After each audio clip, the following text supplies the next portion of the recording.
Welcome to the Trump Breaking News Network, your daily source for up-to-the-minute Trump news. Join us today and every day. Here's today's news. This is TBNN. Obamacare 2.0 is a sham, Congress colluding with Big Pharma. By Edmund Ober. Big Pharma is in bed with the federal government, continuously fleecing Americans out of their health and money.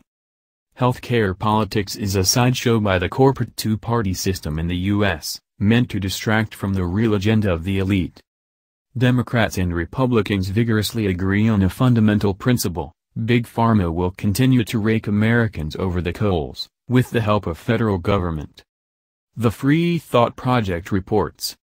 The healthcare debate has been portrayed as Republicans and Democrats valiantly fighting for the interest of American citizens. But as Ron Paul points out, the actual difference amounts to slightly different degrees of government control over healthcare, all of it stifling free market solutions and driving up costs. Exhibit A is the recent move by Democrats and Republicans alike to ban the importation of prescription drugs from other countries such as Canada. While the American Health Care Act takes all the headlines, Congress is quietly passing the FDA Reauthorization Act of 2017. The framework of the Big Pharma protectionist racket. As Rolling Stone reports, only a few weeks ago Democrats and Republicans came together to defeat an amendment that would have allowed for importation of drugs from FDA-approved facilities in Canada. Senators who supported importation in January suddenly reversed their position, voting no when it seemed the amendment could actually pass. As expected, no votes came from senators who receive copious amounts of money from the pharma lobby. Every time a lawmaker is pressed on why they vote to deny Americans the ability to get cheaper prescription drugs, a simple free market solution to outrageously high American drug prices, the lawmakers play the bogus safety card. Without providing a fact-based rationale, they simply suggest that we can't ensure foreign drugs meet American safety standards. The reality is that lots of drugs and drug ingredients are imported from other countries, but only the pharmaceutical industry is allowed to do it, while pharmacists and consumers are banned. In fact, an astonishing 40% of all pharmaceuticals sold in the United States are already imported, as are 80% of the chemical ingredients. These imported drugs and drug ingredients arrive by way of more than 300,000 foreign food and drug manufacturing facilities that are regularly certified as safe by the FDA. These drugs come from manufacturing facilities not just in Canada but across the globe, from the first world to the third, sometimes using the same kind of degraded and underpaid labor forces we bemoan in other industries. It doesn't take much inspection to discover the blatant, cruel way that Congress protects Big Pharma. President Trump is on board, too.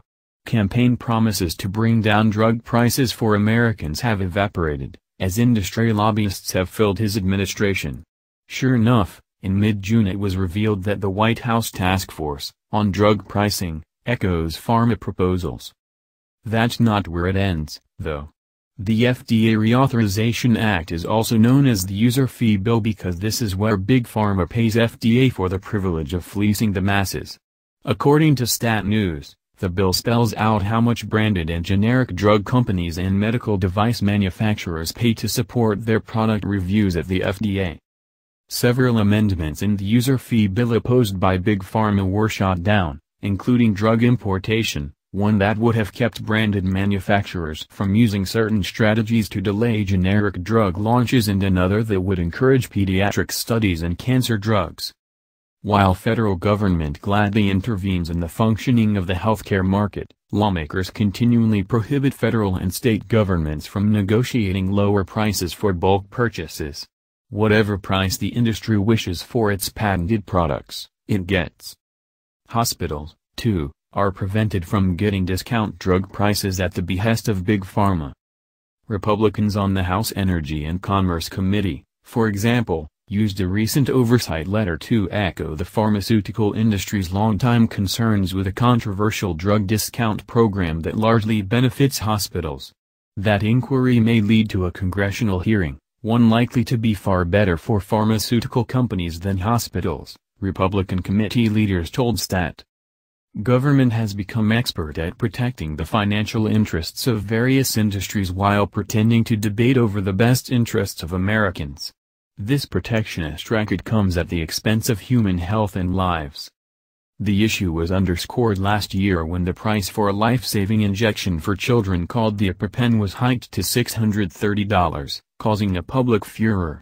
Other outrageous examples include pills that cost $1,000 in America but only $4 in India.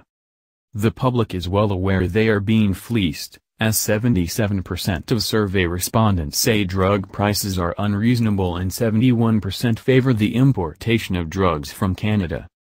But public opinion and free market solutions have no place in a system where big pharma lobbyists have lawmakers in their pockets. PHRMA, Pharmaceutical Research and Manufacturers of America, spent $7.9 million in the first 3 months of 2017, deploying an army of lobbyists and outside firms to Capitol Hill, while individual pharma companies spent $20 million during the same period. That spending doesn't count campaign donations, either. The website Open Secrets, maintained by the Center for Responsive Politics, estimates the industry gave about $27.9 million to candidates on both sides of the aisle during the 2016 cycle. In the coming days we will be inundated with partisan nonsense over Obamacare and Obamacare 2.0, while the real scheme orchestrated by the corporatocracy is already set in motion. That's the news. Join us here every day. Be sure to subscribe and click the bell. See you next time. This is TBNN.